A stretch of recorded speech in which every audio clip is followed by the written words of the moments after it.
A paz do Senhor, amados, espero que esteja tudo bem com você, com a sua casa, com a sua família. Estamos hoje já no 13º dia da nossa leitura anual da Bíblia. E já quero te dizer, não desanime, motiva aí os seus irmãos, vamos motivar os irmãos da igreja, fala para ele pegar firme, fala para ele, irmão, estou sofrendo, vamos sofrer junto, amém? Então nós estamos no 13º dia.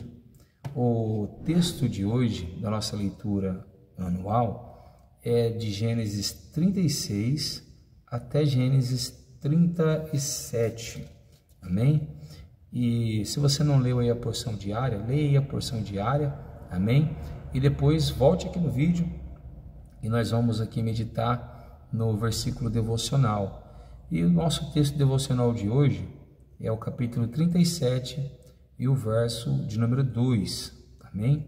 Se você quiser acompanhar conosco, abençoar a vida de alguém através desse vídeo, compartilhe aí com seus amigos, com seus familiares. Quem sabe Deus não abençoa a vida dessa pessoa através de você, amém? E assim Deus pode falar com ela também. Diz assim a palavra do Senhor em Gênesis 37, verso 2. Esta é a história de Jacó. Quando José tinha 17 anos, apacentava os rebanhos com os seus irmãos. Sendo ainda jovem, acompanhava os filhos de Bila e os filhos de Zilpa, mulheres de seu pai, e trazia más notícias deles a seu pai. Amém? Bom, é importante a gente primeiro fazer aquela análise, né? E nós temos aqui no capítulo 36, já ali como Deus abençoou Jacó no seu retorno, né? A bênção de Deus foi tão grande sobre a vida dele, que os pastores dele, o rebanho dele, era muito para ficar junto com o do seu irmão Esaú. A mesma coisa que aconteceu com o nosso irmão Abraão e Ló, né? Agora, então, eles vão se dividir, se separar, porque os rebanhos são muitos para o pasto que eles têm. Amém? E depois nós temos aqui no capítulo 37 o início aí da história de José, amém? O filho de Jacó, o filho mais novo de Jacó. E amados, o que nós vamos ver hoje é que Jacó, por ser aí o filho da velhice, o caçula, né? Jacó ele demonstrava mais amor, mais carinho para José do que para os seus irmãos.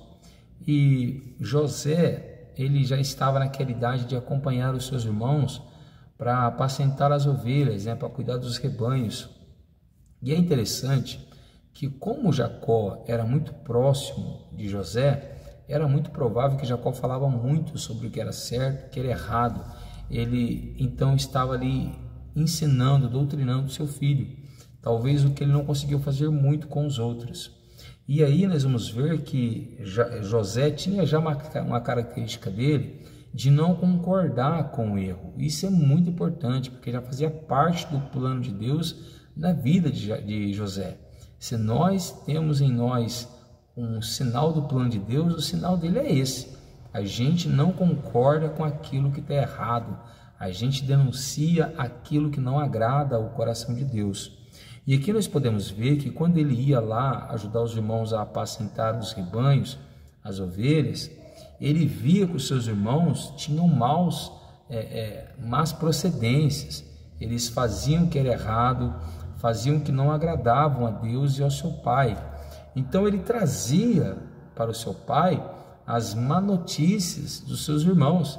Ele trazia a má reputação dos seus irmãos à tona, né?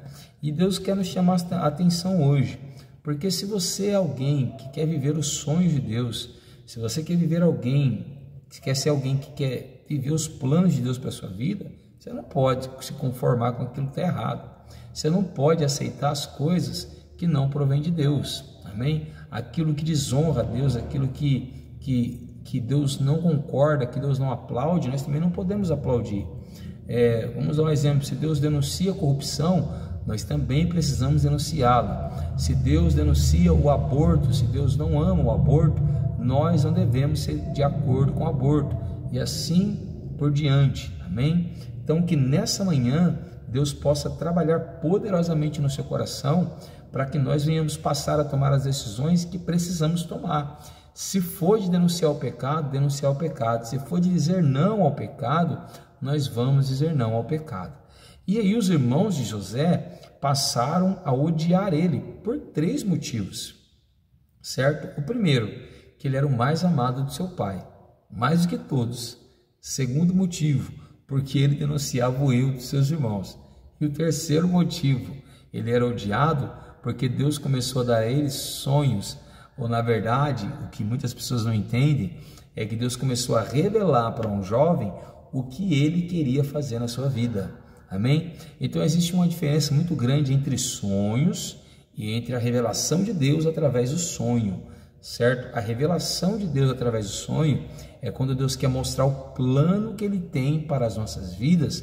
Ele vai mostrar para nós antes que esses planos aconteçam. E muitas das vezes esses sonhos são simbólicos, eles são representativos. Amém? Deus pode fazer isso ainda, pastor? Sim. Muitas pessoas dizem que não, mas Deus pode sim. Porém, nós precisamos deixar uma coisa clara. A maior revelação e a revelação que Deus realmente quer usar para falar conosco é a sua palavra. A profecia, as visões e os sonhos existem. Deus se comunica com o homem dessa forma. Deus fala com a gente sim. Porém, a maior revelação de Deus é a palavra dele. E o meio pelo qual ele vai apresentar um plano de salvação para nós é por meio da palavra. Então Deus pode falar conosco através de sonhos a respeito de coisas temporais, coisas que não vão mudar o plano dele dentro da sua palavra. A mesma coisa a respeito da profecia, mas profecias a respeito do plano de Deus para toda a humanidade, o plano salvífico, se encontra aqui na palavra dele. Mas voltando aqui, para nós vamos misturar as coisas. Então Deus vai começar a falar com José através dos sonhos, e José vai contar para os seus irmãos os sonhos que ele teve também para o seu pai. E eu quero te chamar a atenção, porque se você ler o capítulo 37 com muita atenção, dando atenção aos pontos, às paradas, você vai descobrir uma coisa, que os seus irmãos se revoltam e o seu pai lhe repreende.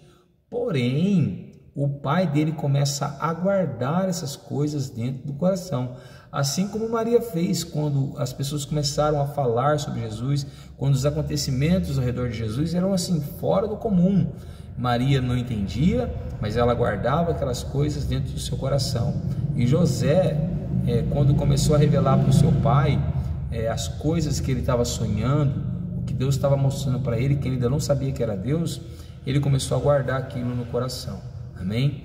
Então, amados, aqui eu quero ressaltar 3 coisas importantes. Se você ama Deus, se você quer que o plano de Deus se cumpra na sua vida, e ele irá se cumprir, eu creio que irá, nós temos 3 coisas importantes para decidir. Não volte atrás, porque as pessoas vão te odiar ou te perseguir, porque você ama Deus. Continue amando a Deus e deixe que Deus te ame, porque isso foi o que aconteceu com José. O pai de José amava ele e os seus irmãos odiavam por isso. Se as pessoas te odiarem porque você denuncia e não concorda com aquilo que é errado, não volte atrás, porque isso é sinal de que Deus tem um plano com a tua vida. E terceiro ponto, se as pessoas te odiarem porque Deus está revelando para você o que Ele tem para fazer na tua vida, não volte atrás, porque isso é sinal de que Deus tem um plano para mim e que Deus tem um plano para você. Então persevere, ainda que as pessoas não gostem de você porque você é amado por Deus. Persevere, ainda que as pessoas vejam que você quer ser diferente. E persevere, ainda que as pessoas não concordem com o plano que Deus tem revelado ao seu coração. Creia, Deus irá cumprir o que for da vontade dEle no tempo certo sobre a tua vida e sobre a tua história. Amém? Eu sou o pastor Tiago, da Igreja Pentecostal Poder da Palavra, e eu gostaria muito de orar pela tua vida. Feche seus olhos onde você estiver e ore juntamente comigo. Senhor Deus e nosso Pai, nessa manhã nós queremos te louvar, queremos te bendizer e te exaltar. Cremos que o Senhor tem feito coisas grandiosas através desse nosso período de devocional, de estudo e de dedicação na leitura da tua palavra.